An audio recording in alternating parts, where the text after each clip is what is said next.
साथियों, आज अनहद का जो वर्चुअल वेब सेमिनार सीरीज़ है उसके तहत हम लोग बात करने जा रहे हैं हमारे अर्थतंत्र का जो स्थिति है अभी। एक पैंडमिक और लॉकडाउन चल रहा है और उसके चलते अर्थतंत्र पर असर और मजदूर, खास करके उसका मतलब मज़दूरों पर असर, और ये असर लॉकडाउन के दौरान ही नहीं, लॉकडाउन के बाद भी कैसा और क्या होने वाला है, और इसका भारत का जो सामाजिक नक्शा है इसके ऊपर कैसा असर होने वाला है, राजनीतिक नक्शा है इसके ऊपर कैसा असर होने वाला है, इसके बारे में आज हम लोग बात करेंगे। मुझे पता है कि अनहद के वर्चुअल सेमिनार सीरीज़ के तहत आज अगर आप लोगों ने सुना हो तो आपने बहुत सारे बहुत ही बेहतरीन स्पीकर्स को सुना होगा।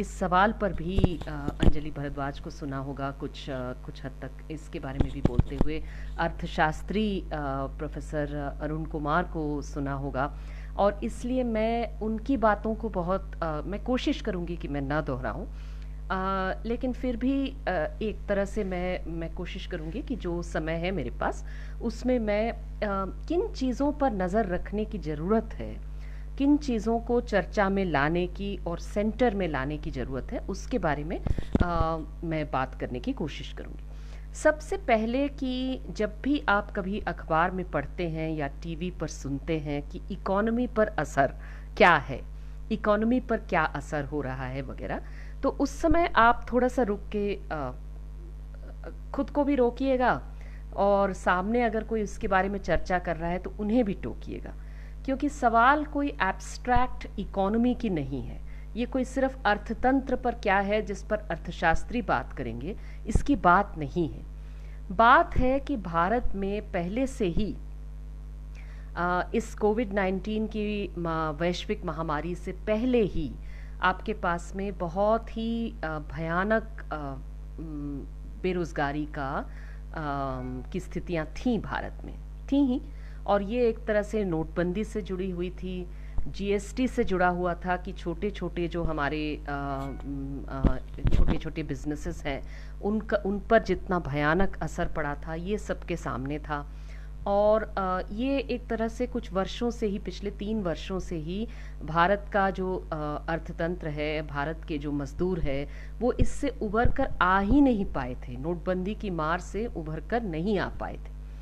अब क्या हुआ है कि अब इसमें एक तरह से माने आप इसको किस तरह से कहें, मतलब सोने के पर सुहागा का ठीक उल्टा, जो भी आप कहिए, इसमें आप देख रहे हैं कि ये कोविड-19 लग गया है, और इसका जो असर है, हम सबसे पहले याद रखें कि ये सिर्फ कोई सेंसेक्स पर असर नहीं है, ये कोई एब्स्ट्रैक्ट संख्याओं पर असर नहीं है जिसको लेकर के कुछ एक्सपर्ट अर्थशास्त्री जो है वो बात बहस करेंगे टीवी पर और वगैरह।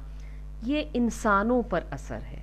भारत में रहने वाले ज़्यादातर जो लोग हैं, 80% से ज़्यादा लोग, ये भारत के इनफॉर्मल सेक्टर में काम करते हैं। ये भारत में इनफॉर्मल सेक्टर के मज़दूर हैं, बेहद गरीब मज़दूर हैं, छोटे छोटी दुकानें चलाते होंगे वैसे भी लोग हैं, और इसके अलावा एक ऐसा तबका है जो खुद जो है इस समय अगर एकदम मतलब उस तरह की गरीबी में ना भी हो, लेकिन उस गरीबी के बहुत ही नज़दीक खड़ा है, उसे बस एक धक्के की ज़रूरत थी, और कोविड-19 इस धक्के को मार रहा है, इस धक्के को दे रहा है। इसके चलते इंटरनेशनल लेबर ऑर्गेनाइजेशन का कहना है कि करीब करीब 40 करोड़ भारतीय लोग गरीबी में ढकेले जाएंगे। इसका मतलब थोड़ा समझ लीजिए, ये नहीं कि 40 करोड़ लोग जो हैं वो गरीब हैं भारत में, जो गरीब हैं भारत में पहले से ही, उनके अलावा 40 करोड़ ऐसे लोग जो आज किसी तरह, अगर गरीबी एक माने आप पानी का स्तर समझिए उसमें, तो किसी तरह अपना सर पानी से ऊंचा, किसी तरह अपना नाक पानी से ऊंचा रखे हुए हैं, तो पानी से नीचे डुबो देने वाला काम जो है ये कोविड-19 महामारी और इससे संबंधित लॉकडाउन ने वो कर रही है और कर सकती है। अगर ये हालात हैं तो इसको हम किस रूप से देखें? देखिए, सरकार तो इसी रूप से देखना चाहेगी कि देखिए ये तो महामारी है, महामारी के चलते दुनिया भर के देशों को लॉकडाउन करना पड़ा है, भारत को भी करना पड़ा है। तो लॉकडाउन और महामारी ये दोनों ही एक तरह से कोई माने दैविक प्रकोप है, कोई प्राकृतिक प्रकोप है और इसका कोई इलाज नहीं है, यही वो कहना चाहेंगे। So there be an attempt to say that look, whatever impact, whatever unemployment India has been battling for the last 3 years, it has not been able to rise up since demonetization. And now whatever these extreme poverty conditions that India is going to witness now, the government will blame it all on COVID-19 and act as though the extreme distress, extreme poverty, extreme hunger, extreme unemployment, all that is going to be basically dealt with as though this is also a natural disaster like COVID-19. लेकिन ये प्राकृतिक प्रकोप नहीं है। प्राकृतिक जो भी इसका है या कोविड-19 महामारी का जो है, उसके प्रति सरकार का रिस्पॉन्स ये डिसाइड कर सकता था कि कितने लोगों को आप इस पूरे चीज़ के प्रकोप से, सिर्फ बीमारी के प्रकोप से नहीं, बीमारी के प्रकोप से भी, और एक तरह से इसमें जो रोज़गार और सर्वाइवल पर, आपके बचे रहने की जो क्षमता है, उस पर जो प्रकोप है, उससे बचाने के लिए कदम लिए जा सकते थे। लेकिन जाहिर सी बात है कि इस सरकार ने ये कदम न सिर्फ लिए नहीं है, बल्कि इसको कहीं एक तरह से कहीं मैंने पूरी तरह से नज़रअंदाज किया है, इसकी कोशिश तक नहीं की है। तो इसके बारे में कई चीज़ों पर बात हो सकती है, लेकिन सबसे पहले मैं बिल्कुल सबसे अभी जो चल रहा है इसके बारे में मैं आपको बताऊं। अभी चारों तरफ ये एक बड़ी सच्चाई है कि जो मज़दूर हैं हमारे देश के, जब हम प्रवासी मज़दूर कहते हैं तो हमें ये समझना होगा कि दुनिया और देश के ज़्यादातर जो मज़दूर हैं वो प्रवासी हैं। वो या तो किसी राज्य के अंदर ही गांवों से शहर में आकर के काम कर रहे हैं, या वो अन्य राज्यों से किसी दूसरे राज्य में देश के अंदर चले आ रहे हैं, या दुनिया में जो है वो अलग अलग जगह बंटे हुए हैं और अलग अलग जगह किसी तरह अपनी कमाई कर रहे हैं, किसी तरह चला रहे हैं। तो इसीलिए मज़दूर और प्रवासी मज़दूर, ये दोनों शब्द जो है एक तरह से एक ही चीज़ है, इसमें बहुत ज़्यादा फ़र्क अंतर नहीं है। लेकिन आप खुद से पूछिए कि मज़दूर के बारे में ये सिर्फ कोई किताबी ज्ञान नहीं, ये मार्क्स की किताब में से कोई चीज़ नहीं है कि मज़दूर जो है वो एक तरह से एक उसका मशीनीकरण हो गया है, वो मशीन का एक हिस्सा समझा जा रहा है, इंसान नहीं। वो मशीन का हिस्सा समझी जा रही है, इंसान नहीं। चार्ली चैपलिन की उस मॉडर्न टाइम्स वाली फिल्म में जो वो भयानक दृश्य है जिसमें एक पूरी मशीन में फंस जाता है एक आदमी और उसी मशीन का एक तरह से हिस्सा बनता है, ये अगर मज़दूरों का दुनिया भर में एक तरह से नॉर्मल है तो ये हम लोगों की आँखों को अक्सर नज़र नहीं आता है। ये अगर आप तलाशने न जाएं तो आपकी आँखों से इसे छिपाया जाता है।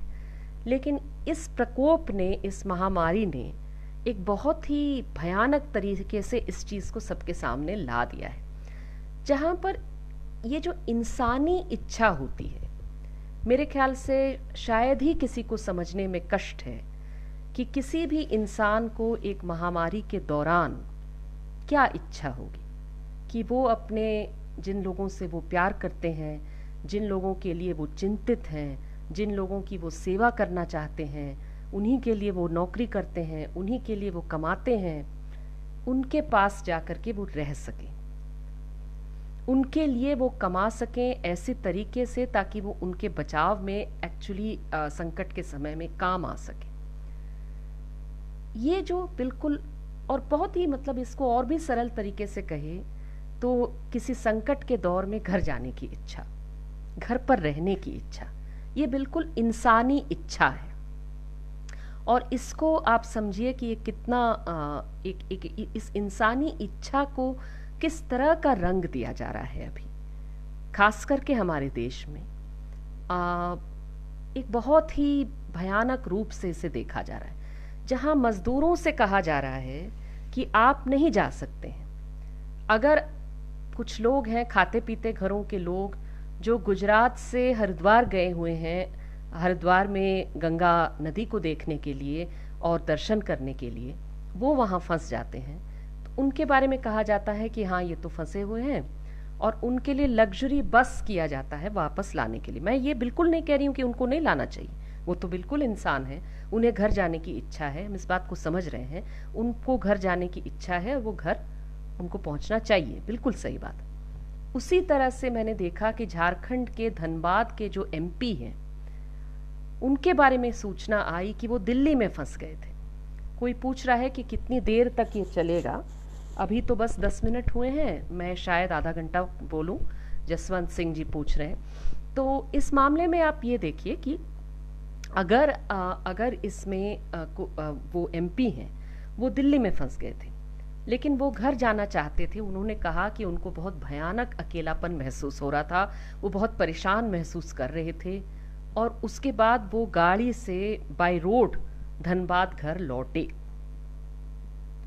भाई उनका अकेलापन और उनको जो बेचैनी थी, उनको जो भयावह लग रहा था, उन्होंने शब्द इस्तेमाल किया कि भयावह लग रहा था अकेले, बिल्कुल समझ में आता है। सुरक्षित एमपी क्वार्टर्स में भी अगर आपको भयानक लग रहा था, तो आप सोचिए कि वो जो मजदूर हैं, जो कमाने खाने के लिए, किसी तरह अपने परिवार को खिलाने के लिए एक ही कमरे में ठूस ठूस करके, छोटे से कमरे में 10-10, 12-12 लोग किसी झुग्गी के अंदर रहते हैं, उनका क्या? वो कहाँ जाकर के रहेंगे? उनको किस तरह का अकेलापन महसूस हो रहा होगा? उनको तो जिस कंडीशंस में वो रह रहे हैं, वहाँ पर वो एक तरह से कोविड-19 के लिए जो शारीरिक दूरी रखनी है, वो दूरी भी वो नहीं रख सकते। उनको डेली वो क्या खाएंगे? क्या उनको सुबह कुछ नाश्ता मिलेगा? क्या उनको लंच मिलेगा? क्या उनको रात का खाना मिलेगा? इन सब चीज़ों की कोई गारंटी नहीं। एक तरह से हर मुंह में वो हर दाना जो डालते हैं, उसके लिए उनको सोचना पड़ रहा है। इसमें वो जानते हैं कि उनके घर में, उनके गांव में, जहां से वो चले आए हैं, कोई अपने शौक से नहीं चला आता है गांव से शहर काम करने के लिए। शहरों में जिन हालातों में रहते हैं, वो गांव के हालातों से भी बहुत ही बदतर होते हैं, और किसी तरह लोगों को लगता है कि भाई गांव में हो सकता है हम किसी तरह चला लें, कुछ तो कर लेंगे, कुछ तो कर लेंगे, किसी तरह बच जाएंगे। लेकिन शहर में वो रहते हैं इन सारी चीज़ों को झेलते हुए सिर्फ कमाने के लिए। और जब वो समझते हैं कि इतना बड़ा खतरा है, उस खतरे के समय आपको उस खतरे से कोई बचाव नहीं है, आप पूरी तरह से असुरक्षित हैं, और उस असुरक्षा में आप जानते हैं कि आपके जो घर वाले हैं, आपके जो आपसे जो प्यार करने वाले लोग हैं, जो बुजुर्ग हैं आपके परिवार के, जो गाँव में हैं, वो भी असुरक्षित हैं। वो खुद को कमाने खिलाने में पूरी तरह से नहीं कर पा रहे हैं इसको।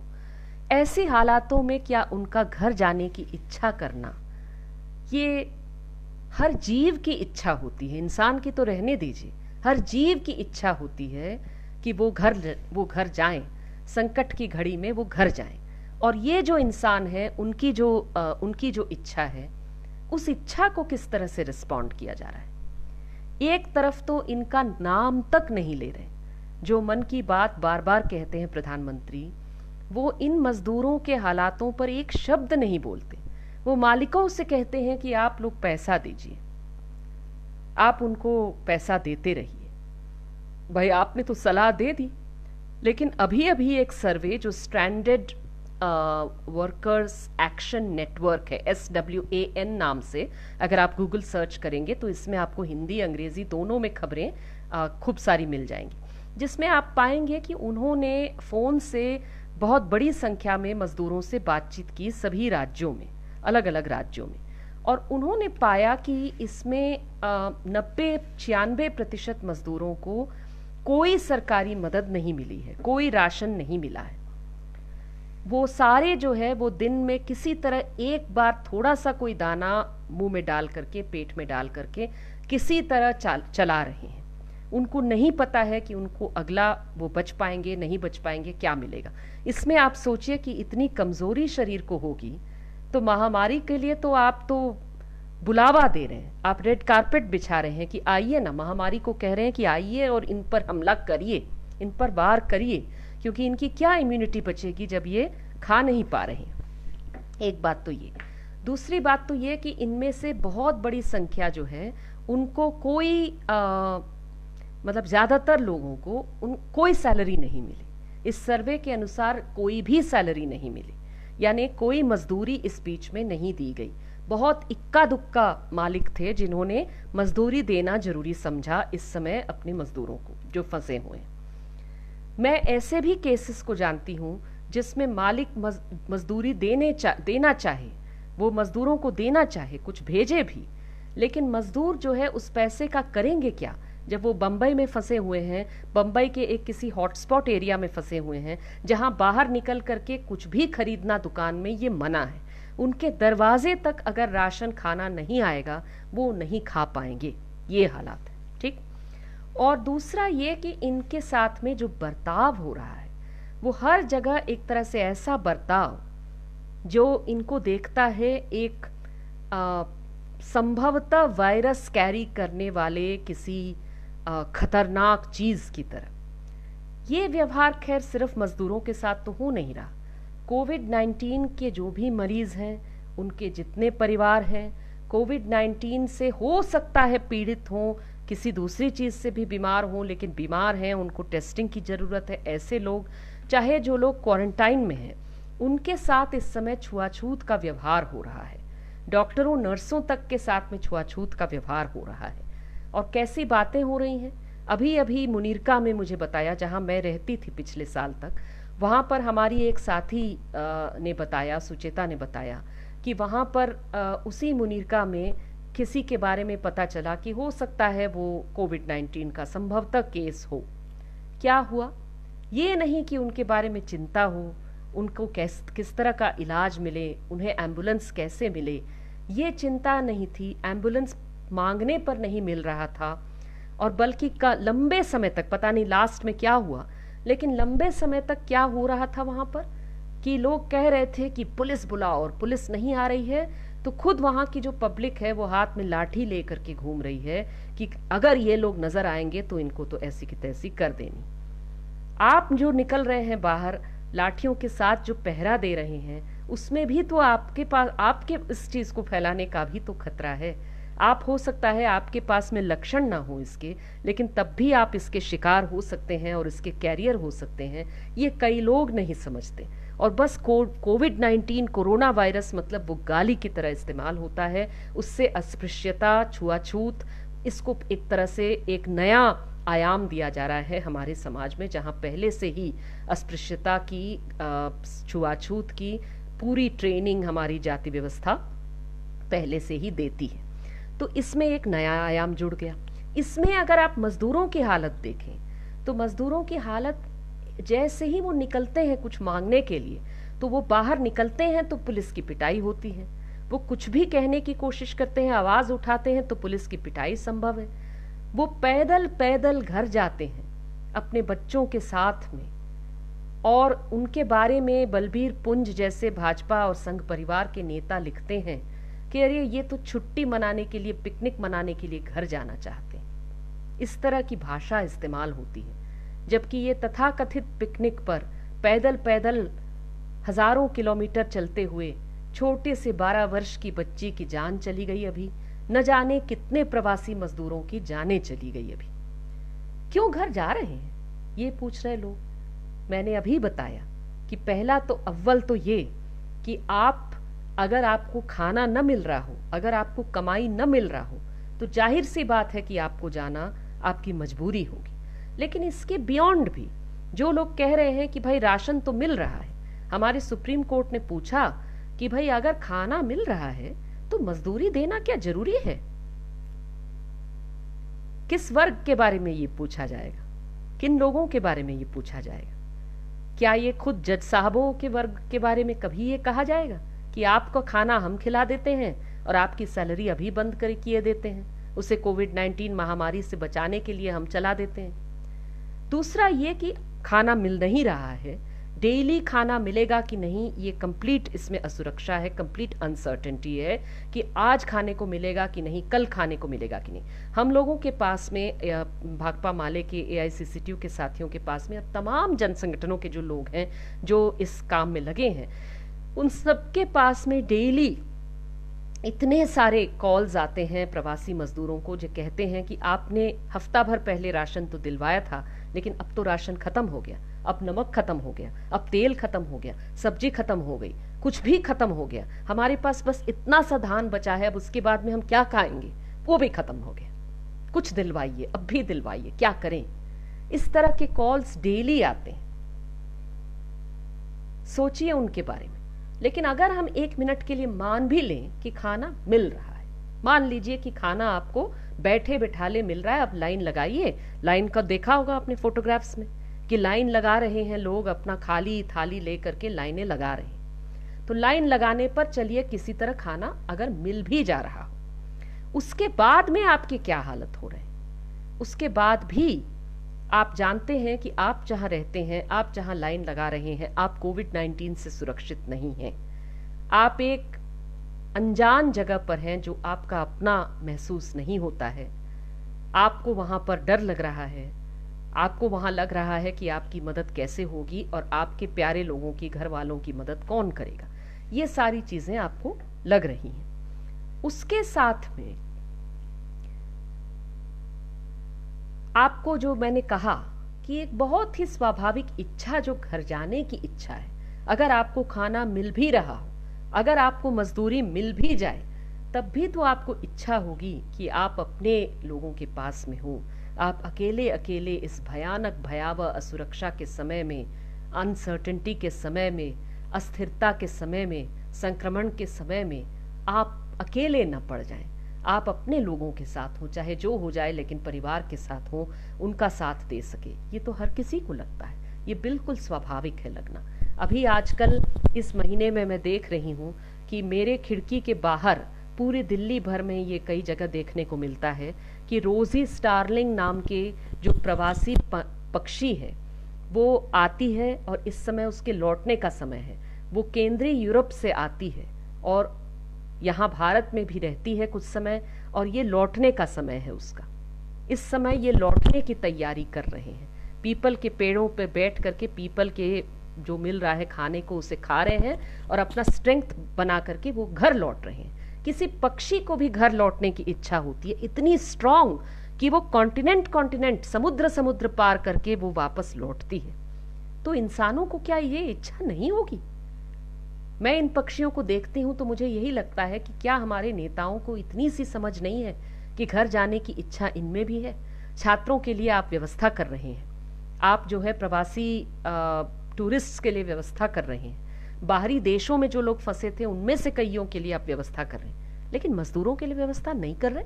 अपने ही देश के अंदर जो मजदूर हैं उनके लिए व्यवस्था नहीं कर रहे।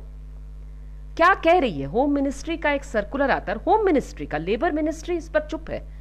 होम मिनिस्ट्री मैंने सीधा अमित शाह, उनका सर्कुलर आता है इसमें ये कहते हुए कि भाई प्रवासी मजदूरों का वापस जाना मना है, आपको हम यहां रोजगार देंगे, आपके स्किल के हिसाब से, आपकी कुशलता के हिसाब से हम काम तय करेंगे, और राज्य के अंदर आपको हम जहां जहां भी काम है वहां हम भेज सकते हैं, वहां आपको रह करके काम करना होगा। अगर आप उनमें से हैं जो इस चीज को सुन करके कह रहे हो कि अरे चलिए काम तो दे रहे हैं ना, तो आप याद रखिए कि ये इंसान है, ये काम करने वाली मशीनें नहीं है। इस समय अगर सबको, माने हर समय हमारे देश के संविधान के हिसाब से मजदूरों को, जैसे सारे लोगों को, अगर आप बंधुआ मजदूर नहीं है, आपके पास में कहने को ये आजादी है, हालांकि भूख आपकी उस आजादी को काफी संकुचित रखता है, फिर भी आपके पास बोलने को तो ये आजादी है कि आप कहाँ काम करेंगे, कब काम करेंगे, ये आप तय करेंगे। ये आपसे कोई जबरदस्ती काम नहीं करवा सकता है। अगर इस समय आप घर जाना चाहते हैं तो उस समय उस तथाकथित इकोनॉमी के लिए चिंतित लोग जो हैं वो आपको फतवा नहीं जारी कर सकते, आदेश नहीं जारी कर सकते कि आपको मना है घर जाना और आपको यहीं रहना होगा और जहां हम कहेंगे वहां काम करना होगा और वरना भूखो मरो। ये नहीं कह सकती है कोई सरकार। और इस समय इस तरह का ऑर्डर आना ये अपने आप में बताता है कि इनको इंसान बराबर नहीं देखा जा रहा, मजदूरों को। अब इसके बाद हम अपने आप से पूछें कि मजदूरों के ये जो हालात हैं, गरीबों के ये जो हालात हैं, छोटे छोटे दुकानदारों के, छोटे बिजनेसेस के जो हालात हैं, उन हालातों के राहत के लिए क्या सोच रही है, क्या होना चाहिए। इस मामले में सरकार कह रही है कि पीएम केयर्स के फंड में कुछ लोगों से जबरदस्ती ले रही है, आपकी सैलरी से काट ले रही है पैसा, या आप भी हो सकता है भल मनसाहत में वहां पैसा दे रहे हैं। लेकिन PM cares for home, PM cares for what?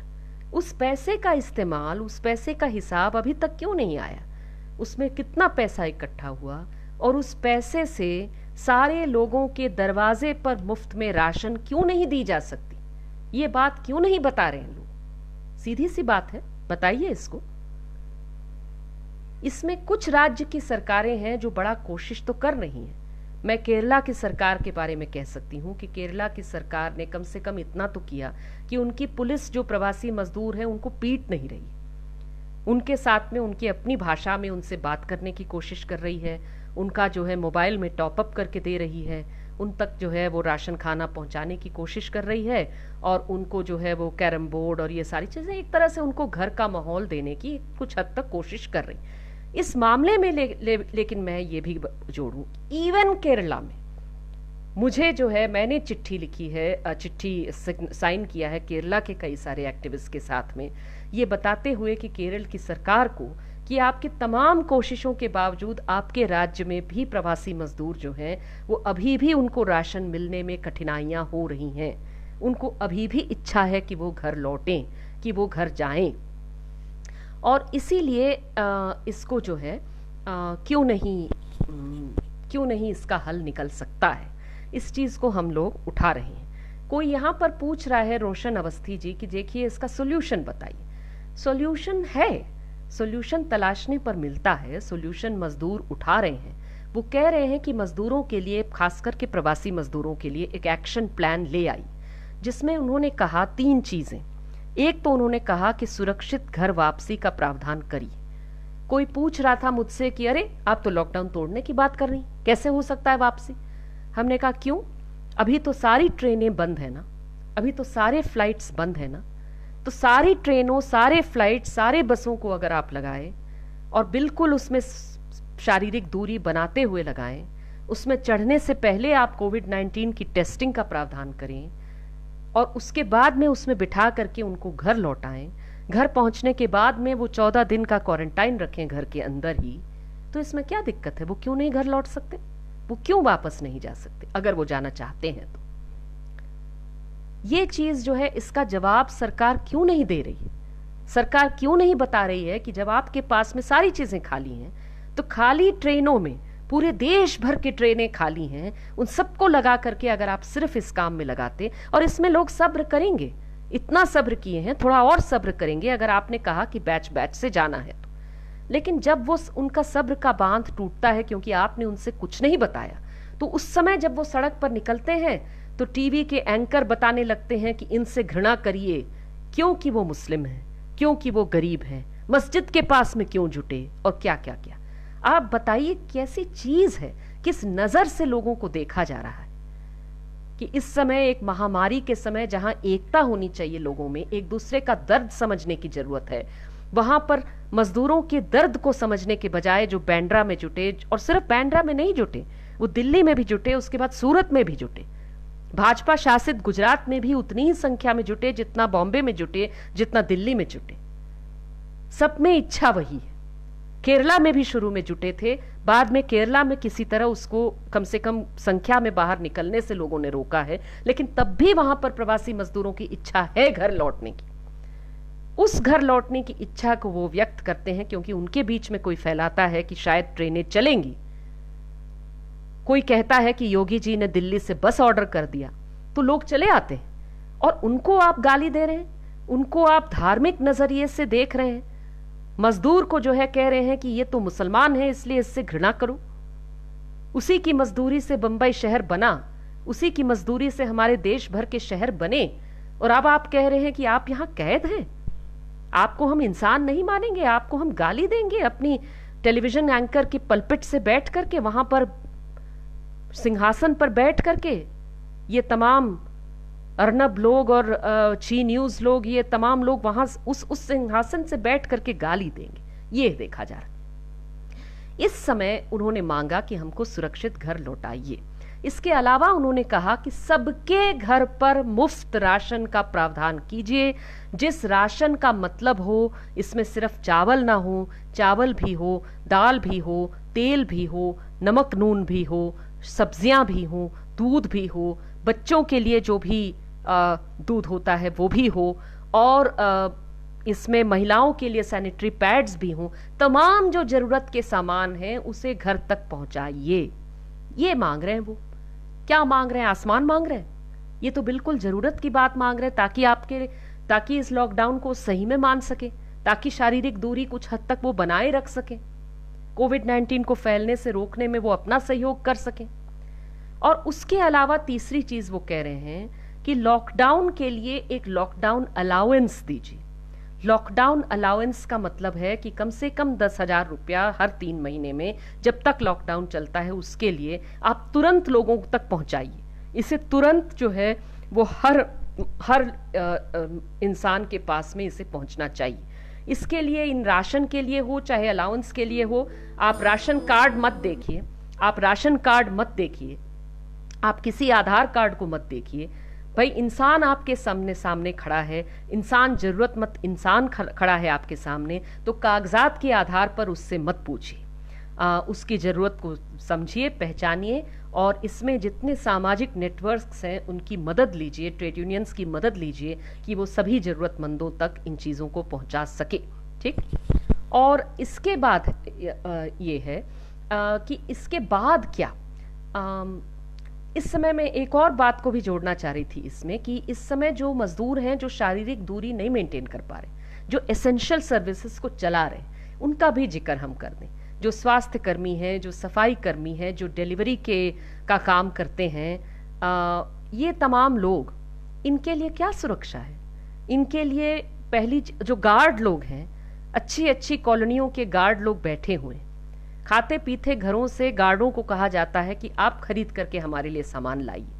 और ये दिल्ली और एनसीआर में कई जगह हो चुका है, एक जगह से ज्यादा जगह हो चुका है कि गार्ड बेचारा कुछ ले आया सामान, और उसके बाद में उन लोगों को जब कोविड-19 हो गया, गार्ड को भी हो गया, तो उन्होंने कहा कि जरूर ये गार्ड बदमाश जो है ये नहीं लाया है ढंग से, और गार्ड के खिलाफ वो एफआईआर कर बैठे, गार्ड की नौकरी लेने की कोशिश की। क्यों भाई?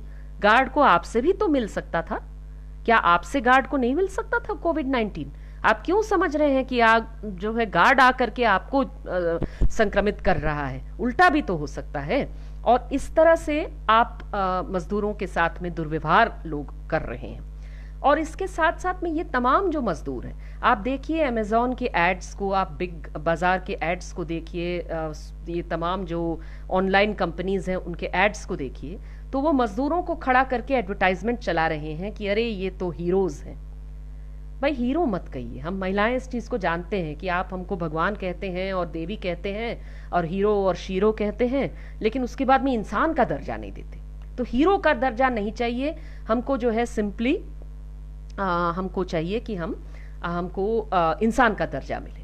इंसान का दर्जा मतलब, अगर इस पैंडेमिक के समय में, इस महामारी के समय में हमको रोजगार करने के लिए, एसेंशियल काम, जरूरी काम करने के लिए बाहर जाना पड़ रहा है, तो उसके लिए आप हमको महामारी का तनख्वाह दीजिए, उस लायक तनख्वाह दीजिए। उसके ठीक उलट आप क्या कर रहे हैं? सरकार कह रहा है, कई राज्यों की सरकारों ने घोषित कर दिया है कि 8 घंटे से नहीं, आप 12 घंटे 16 घंटे काम करिए, और वो जो एक्स्ट्रा आप काम करेंगे उसका आपको, जो साधारण वक्त में हो सकता है आपको ओवर टाइम मिलता, इस समय आपको ओवर टाइम नहीं मिलेगा। आप बस वो जो काम है उसको करते रहिए और उसी काम को ले लीजिए। इसमें तो रहने ही दीजिए आशा कार्यकर्ताओं का, आंगनवाड़ी कार्यकर्ताओं का काम, जिनको ऐसे ही मजदूर नहीं माना जाता, कहा जाता कि वॉलंटियर हैं और क्या क्या हैं, वो जो काम कर रही हैं, वो खतरा भी मोल के कर रही हैं, सारी चीजें कर रही हैं, लेकिन इसके बावजूद इनको सैलरी, बेसिक सैलरी भी नहीं मिल रही, बेसिक सैलरी नहीं मिल रही। आप उनको सरकारी दर्जा तो नहीं दे रहे, और आप कह रहे हैं लगभग कि आप फ्री में काम करिए और मुफ्त में आप जो है रिस्क भी मोल लीजिए। ये कैसी बात है? आप उनको बेसिक सुरक्षा का गियर तक नहीं दे रहे, इक्विपमेंट तक नहीं दे रहे, नर्सों को नहीं दे रहे, आशा मजदूरों को नहीं दे रहे, स्वास्थ्य कर्मियों को नहीं दे रहे हैं, डिलीवरी बॉयज को नहीं दे रहे, डिलीवरी मैन को नहीं दे रहे हैं, किसी को नहीं दे रहे हैं आप। तो ये सारी चीजें हमसे ये सवाल करता है कि जरूरी सेवाएं कौन सी हैं, जरूरी सेवाएं कौन कर रहे हैं। ये लॉकडाउन, ये पैंडेमिक कभी न कभी तो खत्म होगा ये बीमारी, लेकिन उस समय याद रखिएगा कि जरूरी सेवाएं आपके सीईओज, आपके अंबानी अडानी नहीं कर रहे। जरूरी सेवाएं ये कौन कर रहे हैं? जरूरी सेवाएं आपके सबसे गरीब लोग कर रहे हैं, जो रोज सफाई का काम करते हैं, जो स्वास्थ्य कर्मी हैं, जो छोटी दुकानों को चला रहे हैं जहां पर जरूरी चीजें बेची जा रही हैं। ये लोग जरूरी काम कर रहे हैं, और उन जरूरी काम करने वालों को हमारे समाज में सबसे अव्वल दर्जे पर रखने के बजाय, सबसे अच्छी सैलरी देने के बजाय, उनको किसी तरह हैंड टू माउथ एग्जिस्टेंस, वो किसी तरह जिए या मरे, हम लोग देख नहीं रहे हैं उनकी तरफ, हमारी सरकारें नहीं देख रही हैं उनकी तरफ। इसको लेकर के सवाल पूछने की जरूरत है हमें खुद से। उसके बाद में मैं इस पर आती हूं कि इसके बाद क्या। कभी न कभी 2 लाइनों में मैं ये भी कहूं कि देखिए, लॉकडाउन हो ना हो, इसको लेकर के कई बहसें हैं। मैं इसमें सिर्फ इतना कहूंगी कि मैं जानना चाहती हूं कि केंद्र की सरकार को जब 30 जनवरी को मालूम हो गया था कि कोविड-19 आ रहा है देश में, कई देशों में आ चुका है, तो उसने क्या कदम लिए। मोदी जी झूठ बोल रहे हैं जब वो कह रहे हैं, वो गलत बोल रहे हैं, इस बात को गलत बोल रहे हैं जब वो कह रहे हैं कि भाई इसमें हम लोगों ने सारे सुरक्षा के कदम ले लिए थे। आपने नहीं लिए थे। आपने सिर्फ कुछ ही देशों से, चंद देशों से लोगों, आने वाले लोगों को आप फीवर के लिए टेस्टिंग कर रहे थे। आप उन्हें कोविड-19 के लिए टेस्टिंग तो किसी का नहीं कर रहे थे, और वो भी कुछ ही देशों से पूरे मार्च के शुरुआती समय तक। आप पूरा फरवरी भर आपने नहीं किया। वे ट्रंप की पूरी टीम आई थी, आप उनके लिए जो है बड़ा सा रैली किए थे, आपने उनकी तो कोई टेस्टिंग नहीं की। उस रैली में आपने जो है वो तमाम लोगों को आपने खतरे में डाला। ये सारी चीजें आपने की, लेकिन उस समय आपने किन लोगों की राय ली थी? एक्सपर्ट्स की राय क्या थी? उन्होंने आपको क्या कहा था स्वास्थ्य के एक्सपर्ट्स ने करने को? आपने उनमें से क्या क्या किया, क्या क्या नहीं किया? लॉकडाउन करने के लिए एग्जैक्टली आपको किसने किया, किसने नहीं किया? आज नितिन सेठी और कुमार संभव श्रीवास्तव का जो रिपोर्ट है, इसको आप लोग पढ़िएगा, कई भाषाओं में ये आएगा, आता ही है उन लोगों का जो रिपोर्ट होता है, उसको आप पढ़ करके देखिए, और उसमें देखिए कि आपको पता चलेगा कि ये लॉकडाउन किस सोच से हो रही है, किसके एडवाइस पर हो रही है, क्यों हो रही है, और इसके खत्म करने के लिए एग्जिट का रास्ता क्या है, इससे क्या हासिल करना चाहती है सरकार। ये कुछ भी साफ नहीं। इसका मतलब ये नहीं है कि शारीरिक दूरी जरूरी नहीं है, शारीरिक दूरी बिल्कुल जरूरी है, लेकिन इसको आप इस वक्त को, इवन अगर आप लॉकडाउन कर रहे हैं, तो उस बीच में आपके पास टेस्टिंग का कितना प्रावधान है? उस समय का इस्तेमाल, अन्य देशों में लॉकडाउन का इस्तेमाल हो रहा है लोगों की टेस्टिंग करने के लिए, ताकि आप टेस्ट करके जिन लोगों को लक्षण न भी दिख रहे हों, उनमें किन किन लोगों को कोविड-19 है, उनको आप एक तरह से और लोगों को संक्रमित करने से रोक पा रहे हैं, और तब आप इस पूरी चीज पर काबू पा रहे हैं। जिन देशों ने ज्यादा टेस्टिंग की, वो एक तरह से लॉकडाउन से भी बच पाए। तो ये हमारे देश में क्यों नहीं सोचा जा रहा है? इसके लिए क्या चीजें हैं, ये कोई नहीं जानता। लेकिन मान लीजिए कि कभी तो लॉकडाउन खत्म होगा, कभी तो महामारी के बाद का जो समय आएगा, उस समय सरकार को एक तरह से जवाबदेह ठहराना। सरकार कोशिश करेगा कि सारी चीजें वो लिख दें, कोविड-19 के मत्थे पर वो ठीकड़ा फोड़ दें।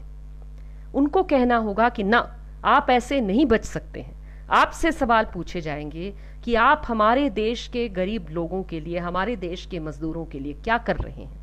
आप हमारे देश में जो मजदूर हैं, वो दोबारा अपने पैरों पर खड़ा हो सके, छोटे बिजनेसेस अपने पैरों पर खड़ा हो सके, हमारे देश के आम लोग ये गरीबी में ढकेले जाने से और दशकों तक उसी गरीबी में परेशान होने से कैसे बचाए जा सकें, और इस चीज के लिए आपको हम जिम्मेदार और जवाबदेह ठहराएंगे। और इसमें लोगों से कंसल्ट करके इस काम को आपको करना होगा। सरकार किसी तानाशाह की तरह काम न करें, लोकतांत्रिक तरीके से लोगों से पूछ करके, लोगों की राय ले करके कि क्या किया जाए। जब कामों को किया जाता है तो सारे काम बेहतर होते हैं। और इसलिए मजदूरों से खुद पूछिए कि अभी क्या होना चाहिए। मजदूर भी समस्या समझ रहे हैं, मजदूर भी समझ रहे हैं कि कोविड-19 को नहीं फैलाना है। वो बिल्कुल समझदार हैं इस मामले में। वो भी नहीं चाहते कि वो बीमारी लेकर के किसी के पास में जाकर के गांव में किसी को संक्रमित करें, लेकिन वो घर जाना चाहते हैं। दोनों चीजें बिल्कुल संभव है कि वो दोनों चीजें सुरक्षित तरीके से हों। और इसको जो है कैसे किया जाए, इसको करने के लिए रास्ता सरकार को निकालना चाहिए। सरकार को भूखमरी से निकलने का रास्ता निकालना चाहिए। सरकार को बेरोजगारी से और जो भयानक महामारी और भूखमरी की महामारी से जो लोग पीड़ित हुए हैं इस पूरे प्रकरण में, और पिछले 3 साल से पीड़ित होने की ओर बढ़े हुए थे, उनका सेफ्टी नेट जो भी था वो सब नोटबंदी ने खींच लिया था, जीएसटी ने खींच लिया था, और आज वो गिरने के लिए मजबूर हैं बिल्कुल भूखमरी और गरीबी के इसमें। इसकी जवाबदेही सरकार लें, केंद्र सरकार लें, राज्य सरकारों से बातचीत करें, लेकिन सिर्फ राज्य सरकार केंद्र सरकार की बात नहीं। जितने मजदूर संगठन हैं, जितने किसान संगठन हैं, जितने महिला संगठन हैं, जितने जन आंदोलन के लोग हैं, जितने लोग जो है वो राइट टू फूड पर काम करते हैं, उन सारे लोगों से आप तुरंत उनकी राय लीजिए, उनसे बात करिए। बात करके कैसे रास्ता निकले इसके लिए आप करिए। लोकतांत्रिक तरीके से ही इसका रास्ता, आगे का रास्ता निकलेगा। मैं अंत करूंगी सिर्फ ये कह करके कि इस पूरे चीज़ में एक और चीज़ याद रखना चाहिए। जब हम मजदूरों की बात करते हैं तो हम ये याद रखें कि जो मजदूर झेल रहे हैं उसमें जो मजदूर भी हैं, गरीब भी हैं और ऊपर से मुसलमान भी हैं। उनके साथ क्या हो रहा है? जो गरीब सब्जी बेचने वाले हैं, एसेंशियल सर्विस, उस काम को कर रहे हैं मुसलमान, तो उनको कहा जा रहा है हमारे दिल्ली के RWAs में कि आप मुसलमान हैं, आप कोरोना वायरस है, आपको घुसने नहीं देंगे। हिंदू जो ठेला लगाते हैं वो अपने ठेले पर जो है वो भगवा झंडा लगा करके आए तब घुसने देंगे। ये जो कम्युनल वायरस है जो पहले से ही हमारे देश में था, अस्पृश्यता, छुआछूत, सोशल बॉयकॉट का वायरस जो दलितों के प्रति होता था, आज वो फैल करके अभी मुसलमानों के प्रति भी दिख रहा है। जाहिर सी बात है कि डॉक्टरों के प्रति, नर्सों के प्रति, सफाई कर्मियों के प्रति भी दिख रहा है। कोविड-19 की आड़ में एक नए ताकत के साथ दिख रहा है। इससे भी लड़ना जरूरी है। और जो गरीब मुस्लिम, मैंने देखा कि जामिया नगर, ओखला वगैरह में जो ठेले चलाते हैं, वहाँ एक मजदूर ने एक तख्ता लगाया हुआ है कि मैं तो हिंदू हूँ, लेकिन यहाँ मैं मुसलमान घरों में बेचता हूँ और कोई मेरा धर्म तो नहीं पूछता। तो धर्म न पूछो, धर्म मत पूछो मजदूर की, धर्म मत पूछो इंसान की, सारे इंसानों का साथ दीजिए। इस तरह की जो स्टोरीज हमें सुनने को मिल रहे हैं, जहाँ पर हिंदू घर से कोई किसी की डेथ हो जा रही है, घर परिवार के लोग काफ़ी नहीं हैं कि वो उसकी अर्थी उठा सके लॉकडाउन के चलते, अर्थी उठाने के लिए जो उनके मुस्लिम नेबर्स हैं वो सामने आकर के अर्थी उठा रहे हैं। ये इंदौर में पता चला, बुलंदशहर में पता चला, जयपुर में पता चला, न जाने कितनी जगह इस तरह की चीज़ें हो रही हैं। मैं आपसे अपील करूँगी कि ये जो चीज़ें हैं, गुड न्यूज़ भी और तथाकथित जो बैड न्यूज़ है, इसको भी इस समय बहुत ज़रूरी है कि इन चीज़ों को हम अपने व्हाट्सएप ग्रुप्स में, व्हाट्सएप फॉरवर्ड्स में पूरे तथ्यों के साथ में, किसी भी चीज़ को बिना, जो मैं कह रही हूँ उसको भी बिना वेरीफाई किए, बिना तथ्यों का जांच किए आप मत चलाइए। तथ्यों का जांच करिए और उसके बाद में उसे ज़रूर लोगों से चलाइए। अगर लोग आपको नफरत की भाषा, विषैली भाषा बोलते हैं आपके फैमिली व्हाट्सएप ग्रुप्स में, आपके प्रोफेशनल व्हाट्सएप ग्रुप्स में, आपके RWA के व्हाट्सएप ग्रुप्स में, आपके मोहल्ले के व्हाट्सएप ग्रुप्स में या गांव के व्हाट्सएप ग्रुप्स में, आप उन्हें बहुत ही प्यार से, प्रेम से जवाब दीजिए कि मुझे तो लग रहा है कि यहाँ पर कोविड-19 का जो कहर है, इसके साथ में सांप्रदायिकता और छुआछूत और नफरत के वायरस का भी मार हुआ है। ये भी महामारी से कम नहीं है और इसके खिलाफ हम पूरी दोस्ती से, पूरी सद्भावना से, पूरे संयम से, बिना गाली गलौज किए, बिना गुस्सा हुए, बिना परेशान हुए, बिना वॉकआउट किए किसी ग्रुप से, हम वहीं रह करके we will stand our ground और हम अपनी बात को कहते रहेंगे। हम सच की बात को, तथ्य की बात को, इंसानियत की बात को, एक दूसरे के दर्द को समझने की बात को और छुआछूत के खिलाफ और बिल्कुल इनसेंसिटिविटी के खिलाफ हम अपनी आवाज़ को बुलंद करते रहेंगे। मैं यहाँ पर अपनी बातों को समाप्त करती हूँ।